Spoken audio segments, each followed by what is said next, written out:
ओम नमो भगवते वासुदेवाय।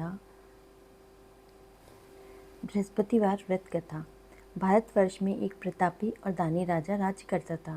वह नित्य गरीबों और ब्राह्मणों की सहायता करता था। यह बात उसकी रानी को अच्छी नहीं लगती थी।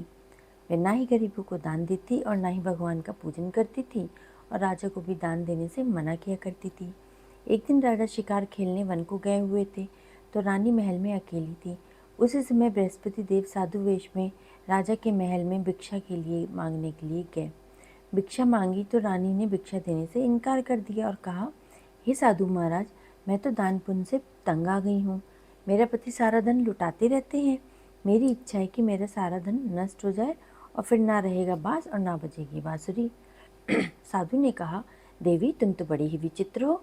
धन संतान तो सभी चाहते हैं, पुत्र और लक्ष्मी तो पापी के घर भी होनी चाहिए। यदि तुम्हारे पास अधिक धन है तो तुम भूखों को भोजन दो, प्यासों के लिए प्याऊ बनवाओ, मुसाफिरों के लिए धर्मशालाएं खुलवाओ, जो निर्धन कन्याएं हैं उनका विवाह करवाओ और ऐसा काम करो जिससे कि तुम्हारे कुल का और तुम्हारा यश लोक परलोक में फैले। परंतु रानी पे साधु के उपदेश का कोई प्रभाव ना पड़ा। वह बोली, महाराज आप मुझे कुछ ना समझाएं, मैं ऐसे धन को नहीं चाहती जो हर जगह बांटती फिरूं। साधु ने उत्तर दिया, ठीक है, अगर तुम्हारी यही इच्छा है तो तथास्तु। तुम ऐसा करना कि बृहस्पतिवार को घर लीप के पीली मिट्टी से अपने सिर को धो लेना, भट्टी चढ़ा के कपड़े धोना। ऐसा करने से तुम्हारा सारा धन नष्ट हो जाएगा। यह कह के वह साधु महाराज वहाँ से आलोप हो गए। साधु के कई बातों को पूरा करते हुए रानी को केवल 3 ही बृहस्पतिवार बीते थे कि उसकी समस्त धन संपत्ति नष्ट हो गई। भोजन के लिए राजा का परिवार तरसने लग गया। तब एक दिन राजा ने रानी से बोला कि हे रानी, तुम यहीं रहो, मैं दूसरे देश को जाता हूँ, क्योंकि यहाँ पे सभी लोग मुझे जानते हैं, इसलिए मैं कोई छोटा काम नहीं कर सकता। ऐसे कह के राजा परदेश चला गया। वहाँ वह जंगल से लकड़ी काट के लाता और शहर में बेचता। इस तरह वह अपना जीवन व्यतीत करने लग गया। इधर राजा के परदेश जाते ही रानी और दासी दुखी रहने लगी। एक बार जब रानी और दासी को 7 दिन तक बिना भोजन के रहना पड़ा तो रानी ने अपनी दासी से कहा कि हे दासी, पास में ही नगर में मेरी बहन रहती है, वहाँ पे चली जाओ, वो बड़ी धनवान है, उसके पास जाके कुछ ले आओ ताकि थोड़ा सा गुजर बसर हो जाए। दासी रानी की बहन के पास गई। उस दिन गुरुवार था और रानी की बहन उस समय बृहस्पतिवार व्रत की कथा सुन रही थी। दासी ने रानी की बहन को अपनी रानी का संदेश दिया, लेकिन रानी की बड़ी बहन ने कोई उत्तर नहीं दिया। जब दासी को रानी की बहन से कोई उत्तर नहीं मिला तो वह बहुत दुखी हुई और उसे क्रोध भी आया। दासी ने वापस आके रानी को सारी बातें बता दी। रानी ने ये सुना और अपने भाग को कोसा। उधर रानी की बहन ने सोचा कि मेरी बहन की दासी आई थी, परंतु उससे मैं कुछ नहीं बोली तो वह बड़ी दुखी हुई होगी। कथा सुन के और पूजन समाप्त करने के बाद वह अपनी बहन के घर गई और कहने लगी कि हे बहन, मैं बृहस्पतिवार का व्रत कर रही थी, तुम्हारी दासी मेरे घर आई थी, परंतु जब तक कथा होती है तब तो ना उठते हैं और ना ही बोलते हैं, इसलिए मैंने नहीं बोला। कहो दासी, क्यों आई थी? रानी बोली, बहन तुमसे क्या छुपाऊं, हमारे घर में खाने को एक अनाज भी नहीं था। ऐसा कहते कहते रानी की आंखें भर आई। उसने दासी समेत पिछले 7 दिनों तक भूखे रहने की बात अपनी बहन को विस्तार पूर्वक सुना दी। तो रानी की बहन बोली, देखो बहन, भगवान बृहस्पति देव सबकी मनोकामना को पूर्ण करते हैं। देखो, शायद तुम्हारे घर में अनाज रखा हो। पहले तो रानी को विश्वास नहीं हुआ, पर बहन के आग्रह करने पर उसने अपनी दासी को अंदर भेजा तो उसे सचमुच अनाज से भरा हुआ एक घड़ा मिल गया। यह देख के दासी को बड़ी हैरानी हुई। दासी ने रानी से आके बोला, हे रानी, जब हमको भोजन नहीं मिलता तो हम व्रत ही तो करते हैं, इसीलिए क्यों ना हम इनसे व्रत और कथा की विधि पूछ लें ताकि हम भी व्रत कर सकें। और रानी की बहन ने अपनी बहन से बृहस्पतिवार व्रत के बारे में पूछा तो उसकी बहन ने बताया कि बृहस्पतिवार के व्रत में चने की दाल और मुनक्के से विष्णु भगवान जी का केले की जड़ में पूजन करते हैं तथा दीपक जलाते हैं, व्रत की कथा को सुनते हैं अथवा सुनाते हैं और पीला भोजन ही करें। इससे बृहस्पति देव प्रसन्न होते हैं। व्रत और पूजन की विधि बता के रानी की बहन अपने घर लौट गई। 7 दिन के बाद जब फिर से गुरुवार आया तो रानी और दासी ने व्रत रखा। गुड़साल में जाके चना और गुड़ लेके आ गई। फिर उससे केले की जड़ और भगवान विष्णु जी की पूजा की। अब पीला भोजन कहाँ से लेके आए? इस बात को लेकर दोनों बहुत दुखी थी। चूँकि उन्होंने व्रत रखा था तो बृहस्पति देव उनसे प्रसन्न थे, इसीलिए वे एक साधारण व्यक्ति का रूप धारण करके 2 थालों में सुंदर पीला भोजन लेकर के आए और दासी को दे दिया। भोजन पाके दासी प्रसन्न हुई और फिर रानी के साथ मिलकर भोजन को ग्रहण किया।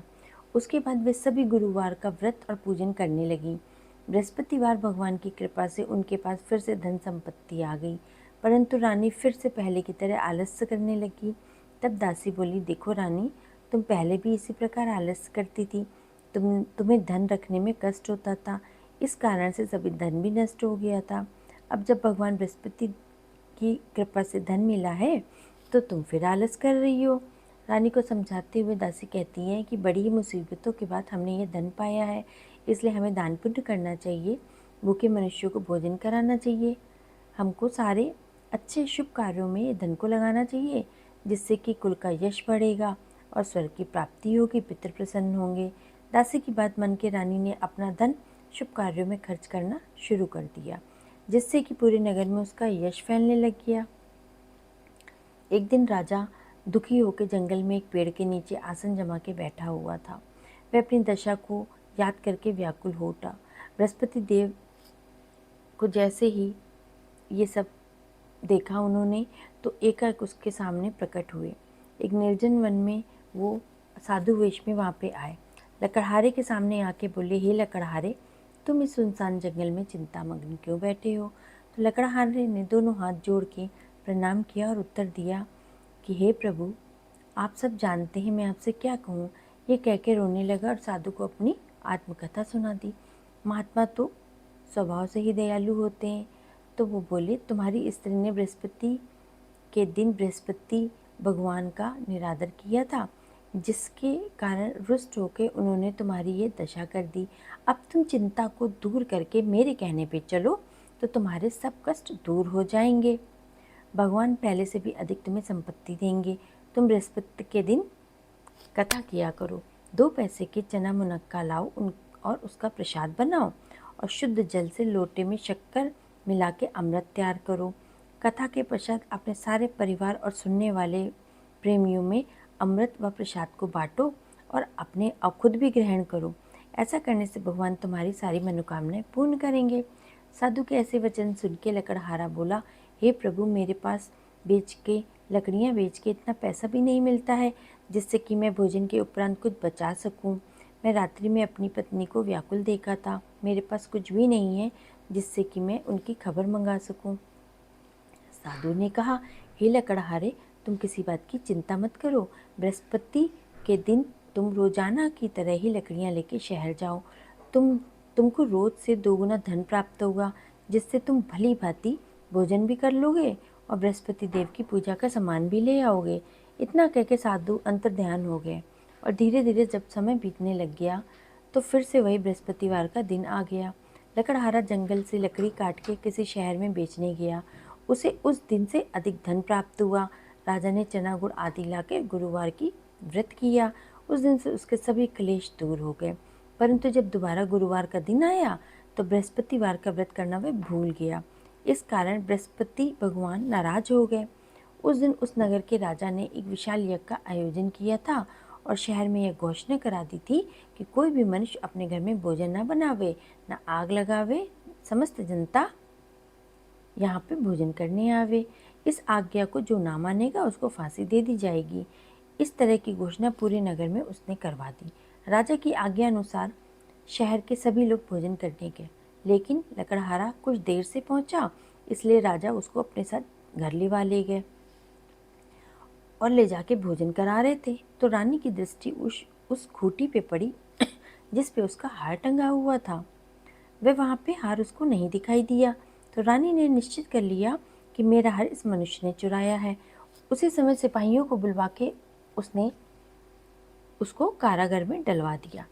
जब लकड़हारा कारागार में पड़ गया तो बहुत दुखी होकर विचार करने लग गया कि ना जाने कौन से पूर्व जन्म के कर्म से मुझे यह सब दुख प्राप्त हुआ है, और उसे साधु को याद करने लग गया जो जंगल में मिले थे। उसी समय तत्काल बृहस्पति देव साधु के रूप में प्रकट हुए और उसकी दशा को देख के कहने लगे कि हे मूर्ख, तूने बृहस्पति देव की कथा नहीं करी, इस कारण तुझे दुख प्राप्त हुआ है। अब चिंता मत कर, बृहस्पति देव के दिन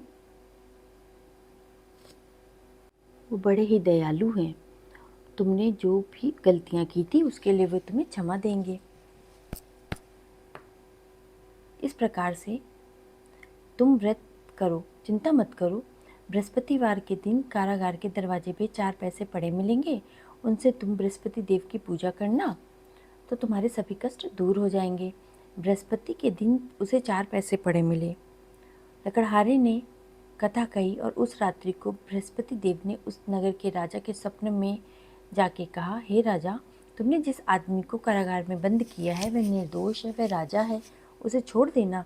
रानी का हार उसी खूंटी पे टंगा है। अगर तुम ऐसा नहीं करोगे तो मैं तुम्हारे राज्य को नष्ट कर दूंगा। इस तरह रात्रि के स्वप्न को देख के राजा प्रातःकाल उठा और खूंटी पे हाथ देख के लकड़हारे को बुला के क्षमा मांगी तथा लकड़हारे को योग्य सुंदर वस्त्र आभूषण देके विदा कर दिया। बृहस्पति देव की आज्ञा अनुसार लकड़हारा अपने नगर को चला गया। राजा ने जब अपने नगर के निकट पहुंचा तो उसको बड़ा आश्चर्य हुआ। नगर में पहले से अधिक बाग बगीचे, तालाब, कुएं, बहुत सारी धर्मशालाएं और मंदिर बने हुए थे। राजा ने पूछा कि ये सब किसका है, तो सब लोग कहने लगे ये सब रानी और बांदी के हैं। तो राजा को बड़ा आश्चर्य हुआ। जब रानी ने सुना कि राजा आ रहे हैं तो उसने बांदी से कहा कि हे दासी, देख राजा हमको इतनी बुरी हालत में छोड़ के गए थे, हमारी ऐसी हालत देख के वे लौट ना जाए, इसलिए तू जा दरवाजे पे खड़ी हो जा। आज्ञा अनुसार दासी दरवाजे पे खड़ी हो गई और राजा को अपने साथ लिवा लाई। फिर राजा ने रानी से पूछा कि ये सब कैसे आया है। तब रानी ने बताया कि ये सब हमें बृहस्पति देव के व्रत के प्रभाव से प्राप्त हुआ है। तो राजा ने निश्चय किया कि 7 रोज बाद तो सभी बृहस्पति देव का पूजन करते हैं, परंतु मैं प्रतिदिन दिन में 3 बार कहानी तथा रोज व्रत किया करूँगा। अब हर समय राजा के दुपट्टे पे चने की दाल बंधी रहती तथा दिन में 3 बार कहानी कहता। एक रोज राजा ने विचार किया कि चलो अपनी बहन के यहाँ हो आवे। इस तरह निश्चय करके राजा घोड़े पे सवार होकर अपनी बहन के यहाँ चलने लगा। मार्ग में उसने देखा कि कुछ आदमी एक मुर्दे को लेके जा रहे हैं। उन्हें रोक के राजा ने कहा कि अरे भाइयों, मेरी बृहस्पति देव की कथा सुन लो। तो वो बोले कि अरे हमारा तो आदमी मर गया, इसको कथा की पड़ी है। परंतु कुछ आदमी बोले कि अच्छा कहो, हम तुम्हारी कथा भी सुन लेंगे। राजा ने दाल निकाली और जब कथा आधी हुई थी तो मुर्दा हिलने लग गया तथा जब कथा समाप्त हो गई तो राम राम कह के मनुष्य उठ के खड़ा हो गया। आगे मार्ग में उसे एक किसान खेत में हल चलाता मिला। राजा ने उसे देखा और उससे बोला कि हे भैया, तुम मेरी बृहस्पतिवार की कथा सुनोगे? तो किसान बोला, जब तक मैं एक तेरी कथा सुनूंगा तब तक 4 हरैया जोत लूँगा, जा अपनी कथा किसी और को सुना। इस तरह राजा आगे चलने लग गया। राजा के हटते ही बैल पछाड़ खा के गिर गए तथा किसान के पेट में बड़ी जोर से दर्द होने लग गया। उसी समय उसकी माँ रोटी लेके आई। उसने जब देखा तो अपने पुत्र से सब हाल पूछा तो बेटे ने सभी हाल कह दिया। बुढ़िया दौड़ी दौड़ी उस घुड़सवार के पास गई और बोली कि मैं तेरी कथा भी सुनूंगी, पर तू अपनी कथा मेरे खेत पे चल के ही कहना। राजा ने बुढ़िया के खेत पे आके कथा कही, जिसके सुनते ही वो बैल उठ खड़े हुए और किसान के पेट का दर्द भी बंद हो गया। राजा अपनी बहन के घर पहुंचा। बहन ने भाई की खूब मेहमानी की। दूसरे रोज प्रातःकाल राजा जगा तो उसने देखा कि सब लोग भोजन कर रहे हैं। राजा ने अपनी बहन से कहा, ऐसा कोई मनुष्य है जिसने भोजन ना किया हो, मेरी बृहस्पतिवार की कथा सुन ले। तो बहन ने बोला, ही नहीं जाएगा तो ये देश ऐसा ही है कि बड़े दुखी मन से पहले भोजन करते ही बाद में अन्य काम करते हैं। राजा ने अपनी रानी से कहा, हम निर्वंशी हैं, देखा हमारा मुंह देखने का धर्म नहीं है और परंतु उसको कोई ऐसे व्यक्ति नहीं मिला जिसने भोजन ना किया हो। रानी बोली, हे प्रभु, अतः वह कुम्हार के घर के जिसका लड़का बीमार था, उसे मालूम हुआ कि उसके यहाँ 3 दूध से किसी ने भोजन नहीं किया है। देव राजा ने अपने भाई की कथा को सुनने के लिए कुम्हार को कहा तो वह तैयार हो गया। तेरी रानी राजा ने जाकर बृहस्पतिवार की कथा कही, जिसको सुनकर सबका लड़का ठीक हो गया। राजा ने तो राजा की प्रशंसा चारों तरफ होने लगी। 9वें महीने एक रोज राजा ने अपनी बहन से कहा कि हे बहन, सुंदर पुत्र हम अपने घर जाएंगे, तब राजा बोला, हे तैयार हो जाओ। स्त्री तो राजा की बहन ने अपनी सास से कहा, सास ने कहा, हाँ हाँ चली जावे, परंतु अपने लड़कों को मत ले जाना। रानी ने तेरे भाई की कोई औलाद नहीं है। बहन ने राजा अपने की भाई बहन से ने ये कहा शुभ समाचार कि भैया सुना मैं तो तो उसे चलूंगी बहुत पर कोई खुशी हुई बालक और नहीं वो जाएगा। बधाई लेके अपने तो भाई राजा के ने यहाँ कहा आई। अगर बालक तभी रानी ने बोला, घोड़ा चढ़ के तो नहीं आई, गधा चढ़ी आई। तो राजा की बहन ने बोला, भाभी इसी प्रकार से मैं ना कहती तो तुम्हें औलाद कैसे मिलती। बृहस्पति देव ऐसे ही हैं, जैसे जिसके मन में कामनाएं होती हैं वो सभी को पूर्ण करते हैं। जो सद्भावना पूर्वक बृहस्पतिवार का व्रत करता है एवं कथा पढ़ता है अथवा सुनता है और दूसरों को सुनाता है तो बृहस्पति देव उसकी सभी मनोकामनाएं पूर्ण करते हैं। तो बोलिए बृहस्पति देव महाराज की जय, लक्ष्मी मैया की जय। बृहस्पति देव हमेशा आप सबकी रक्षा करें। बृहस्पति देव भगवान की आरती। जय बृहस्पति देवा स्वामी, जय बृहस्पति देवा, छिन छिन भोग लगाऊं कदली फल मेवा। ओम जय बृहस्पति देवा, तुम पूरन परमात्मा तुम अंतर्यामी, जगत पिता जगदीश्वर तुम सबके स्वामी। ओम जय बृहस्पति देवा, चरणामृत निज निर्मल सब पातक हरता, सकल मनोरथ दायक कृपा करो भरता। ओम जय बृहस्पति देवा, तन मन धन अर्पण कर जो जन शरण पड़े, प्रभु प्रकट तब होकर आकर द्वार खड़े। ओम जय बृहस्पति देवा, दीन दयाल दयानिधि भक्तन हितकारी, पाप दोष सब हरता भव बंधन हारी। ओम जय बृहस्पति देवा, सकल मनोरथ दायक सब संशय हारो, विषय विकार मिटाओ संतन सुखकारी। ओम जय बृहस्पति देवा, जो कोई आरती तेरी प्रेम सहित गावे, ज्येष्ठानंद आनंद कर सो निश्चय पावे। ओम जय बृहस्पति देवा। सब बोलो विष्णु भगवान की जय, बोल बृहस्पति देव भगवान की जय।